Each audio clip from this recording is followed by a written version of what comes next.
So think about Thank you. The stress response and how the mind has two parts. When we're stressed, we have the Einstein brain and the lizard brain. And when we're stressed, the Einstein brain disappears. Yes, yeah. I guess, yeah. So Exactly what you were saying. we want that Einstein. So yeah, if it were me, I'd be as relaxed as humanly possible before I do anything cognitive. I'd work out. I'd do something that follows through on the fight or flight response so that I have utilized that energy, if I have any, that is saying I should be running from a bear. So here's another thing that's kind of cool. I was listening to a podcast yesterday, and it was talking about depression, and I didn't get the whole. I've only listened to the first about third, but the one thing that they said, as long as people have been, when there's been a mood disorder of some kind, they've included magnesium in the diet. Specifically, for some reason, magnesium, and like I said, I haven't heard the whole thing, but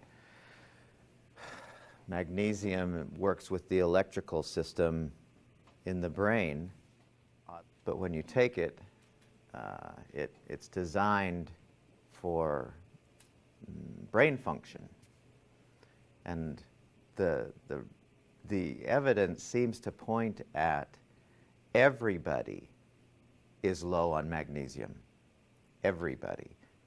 It's kind of like vitamin D in the wintertime. Everybody's low on vitamin D in the wintertime. And so the recommendation was, especially if there's some depression direction that we go in. I mean, I'm slowly making this list of everything you need to do for depression without chemicals. And now I have there's 8 things on there. And if I find anything else out before the end of the semester, I'll share that with you by the time we're done with the semester. I wish I knew more about what this lady had told me. So I used to work with kids who had autism. Did you? Who have autism. And one of the boys I worked with, his mom would rub like magnesium stuff like on the back of his neck and like on his wrists and Really? stuff before he'd go to bed. Like an oil? And she, what? Like an oil? Yeah, like an oil, but it was magnesium. And she noticed that there was like a really great reduction in like his behaviors that he would have.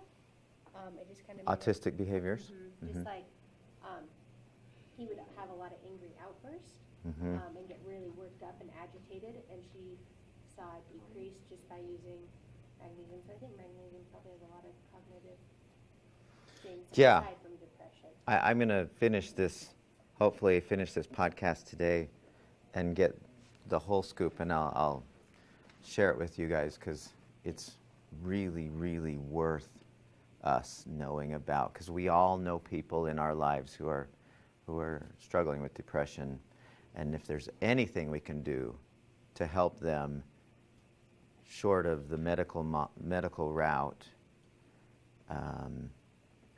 that's preferred before the medical route. And I'm not saying without the medical route, I'm saying before it, because sometimes you have to. But if at all possible, I'd like us to try everything else before, so that we get to back to feeling well.